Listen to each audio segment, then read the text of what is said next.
السلام عليكم ورحمة الله تعالى وبركاته. كيف حالكم يا جماعة؟ أتمنى أن تكونوا بخير. اليوم وجدت لكم طريقة رائعة للحصول على حساب بايبال مفعل بدون بطاقة ائتمانية أو فيزا أو ماستر كارد.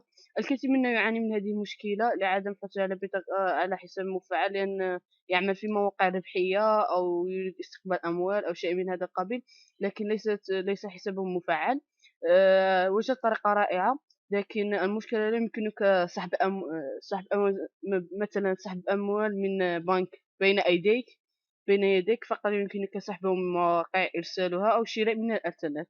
الكثير منا يريد فقط الشراء من الإنترنت، لهذا وجدت هذه الطريقة رائعة. كل ما عليك الذهاب إلى بايبول، موقع بايبول، تنزل إلى الأسفل تجدون علم بلدك، تضغط عليه، تغير العالم إلى الولايات المتحدة الأمريكية.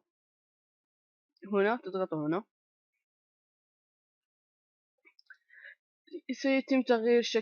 سيتغير شكل الموقع، لأنك غيرت البلد إلى أمريكا. عندما تذهب إلى إضافة لتغير VPN بلدك، تحول إلى VPN، تضغط هنا للإضافة. ستجدون الروابط أسفل الفيديو. تنتظر قليلا.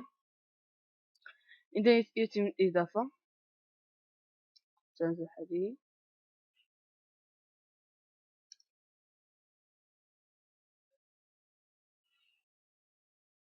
تنتظرون. أنا مسجل في هذا الموقع، ماذا سأكتب؟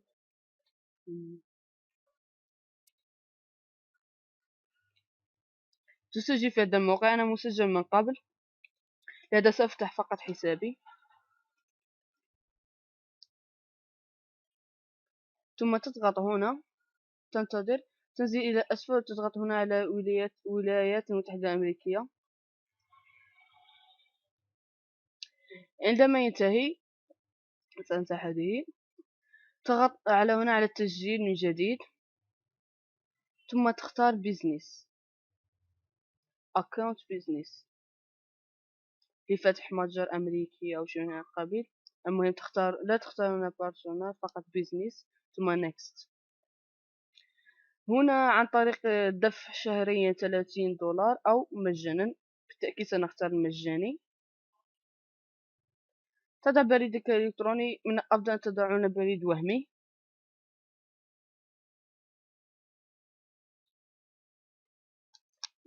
بريد وهمي مؤقت.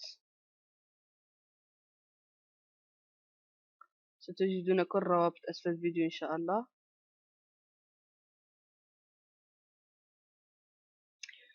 ثم تكتب هنا كلمة السر. سأكتب هنا كلمة السر.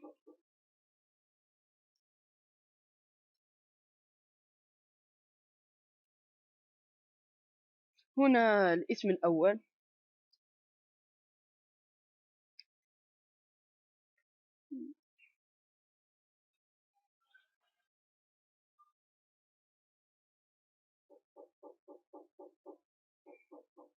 أي اسم.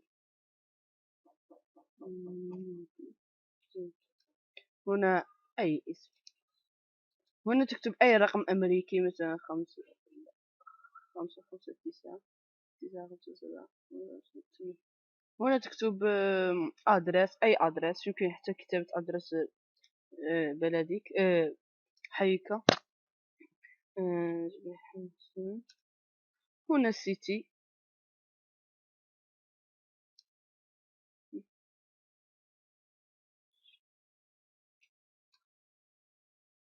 هنا تختار أي شيء عشوائي. هنا زيبوت، ثم تضغط هنا. عندما تملأ هذه البيانات، أنا لم يفتح معي، أظن أخطأت في كلمة السر. لا أريد أن أفتح من جديد، لأنني سأفتح كثير من الحسابات المهم، كل ما عليكم ملء هذه البيانات، كتابة كلمة سر جيدة. عندما تضغطون كونتي سيفتح معك الموقع عادي. سأفتح أنا حسابي الذي فتحته، وأريكم كيف الطريقة. تذهبون إلى العادي، هنا تفتحون الحساب عادي. أنا غيرت الإيميل الوهمي، غيرته بواحد غير وهمي. سأريكم طريقة التغيير. ثم هنا تكتبون هنا كلمة سر.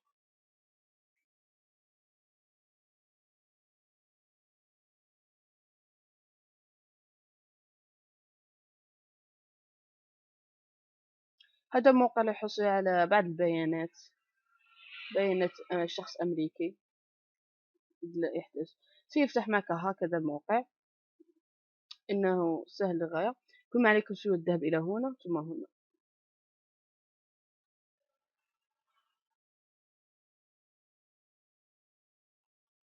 هنا إن أردت أن تضيف كارت فيزا أو شيء ما، كما هنا كما ترون هنا. هنا هذا حسابي الإلكتروني الوهمي نو كونفيرم، يعني ليس مؤكد، ليس مفعل هذا البريد. لهذا ضغطت هنا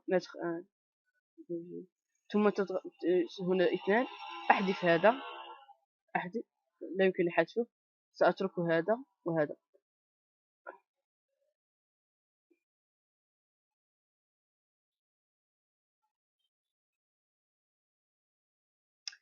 تضغطون هنا على هذه الزائد، إشارة زائد، تكتبون بريد إلكتروني، ثم تضغطون على مثلا أنا فقط هذا عشوائي.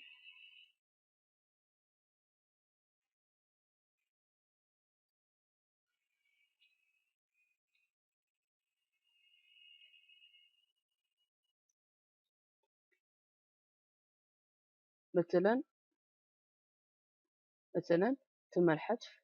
أي مثلا هنا no confirm، تضغطون عليه، ثم confirm set address، ثم تأتيكم رسالة إلى بريدك هذا الحساب، وعند تأتيك تفعله ويصبح مفعل، ويمكنك استقبال أموال بكل بساطة، وإرسال أموال أو أشياء من هذا القبيل. أتمنى أن يعجبكم شرح اليوم. من فضلكم لا تنسوا الاشتراك في قناتنا على اليوتيوب ونشر هذا الفيديو. من فضلكم انشروا هذا الفيديو ولايك، ادعمونا باللايك والتعليقات، دعمونا بهذا الشيء. المهم أتمنى يعجبكم شرح اليوم. أي استفسارات قولوا لنا في التعليقات. إن لم يعجبكم في الفيديو قولوا لنا في التعليقات. إن أعجبكم قولوا لنا في التعليقات. وداعا.